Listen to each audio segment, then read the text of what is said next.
Hello, everyone. I'm Brennan Marcello. This is Joel A. Erickson. Good morning to you, AL.com readers and viewers. We spoke to Ellis Johnson, defensive coordinator at Auburn. It is game week. They will play Arkansas Saturday. Feels like we've been talking about that for a month. Oh, we have been. Ellis Johnson. Maybe even more than that. Yeah. Ellis Johnson really seems focused on what the game plan is going to be, is that they're going to count on the veterans, and they're going to count on big physical guys at some of the other positions, such as safety. There's a lot of uncertainty when you go into a first game. Ellis said he doesn't really like playing an SEC team, but the thing is, with Arkansas, you really do know what they're going to do. Brett Bielema is not going to become a wide open passing guy. They're going to run a bunch of tight ends out at you, some fullbacks. They're going to try to run it down your throat and control the clock. And what that means is expect to see a lot of Montravius Adams and Gabe Wright at defensive end. Gabe Wright's probably going to start at defensive end. That's what it sounds like, yeah. Expect to see, guys like Derek Moncrief. They said Rudy Ford is still a little bit ahead of Derek Moncrief, but common sense says the 220-pound safety is going to play.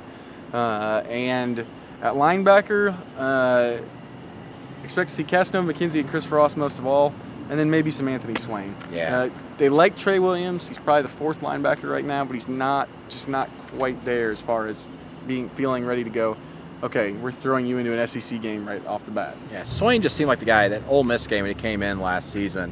I thought he played well, played very close, very good. He's a big guy, too. He played very well when he was in tight spaces close to the sideline. So I think that just makes sense. I mean, it made sense all camp, and I think that what you're seeing now is Trey Williams could possibly see the field, but I just don't see it happening in the first game unless they get up big. Yeah, if you think about it, this just occurred to me. But Anthony Swain's in the 240-pound range. All those other guys that were kind of in that mix, Javier Mitchell, Williams, those guys are all in the 230 and below range. And against Arkansas with all those tight ends, you're going to want to have the big guys in there, which, if you watched SEC football last year, you knew that. Yep.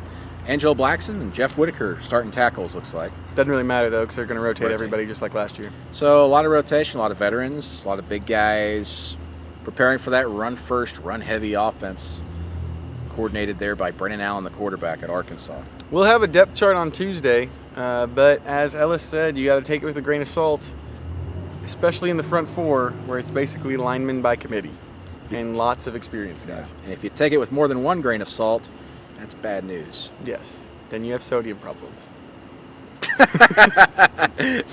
Oh, man. AL.com. More stories.